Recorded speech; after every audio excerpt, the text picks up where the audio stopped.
Terrifying lake instantly turns living things that touch it to stone.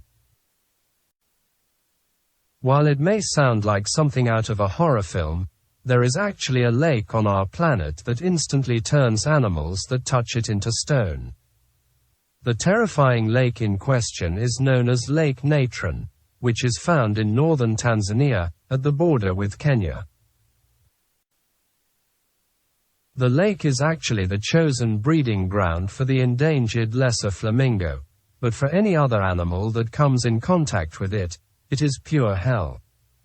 Lake Natron may be very beautiful and mesmerizing, but don't be fooled by its aesthetically pleasing look.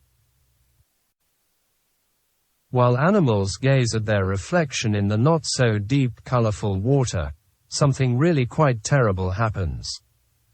Once an animal comes in contact with the lake, it instantly turns to stone, which is terrifying. But how exactly does this happen? While it sounds like part of a script for a film, animals actually turn to stone because of the salt and high alkaline pH in the water.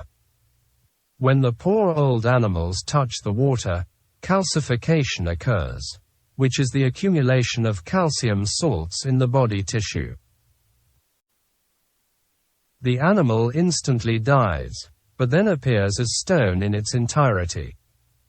Yep, from every inch of hair to its toenails, everything remains in place but in stone. The lake is a rather bright red due to the amount of bacteria present, which makes its temperature extremely high. Even though you'd expect people to want to stay well clear of the lake.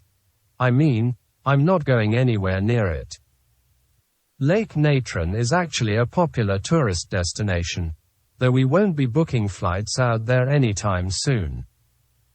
Wildlife photographer Nick Brandt is one of those who has a keen interest in the lake, as he used the stone corpses as posed models for a terrifying series of photographs. Brandt took inspiration from the well-preserved bodies of bats, flamingos and eagles to create the eerie but also impressive photographs. Speaking to NBC News, Brandt said, "I unexpectedly found the creatures, all manner of birds and bats, washed up along the shoreline of Lake Natron in northern Tanzania. I took these creatures as I found them on the shoreline, and then placed them in living positions, bringing them back to life. The impressive photographs are on display at the Hasted Kreutler Gallery in New York."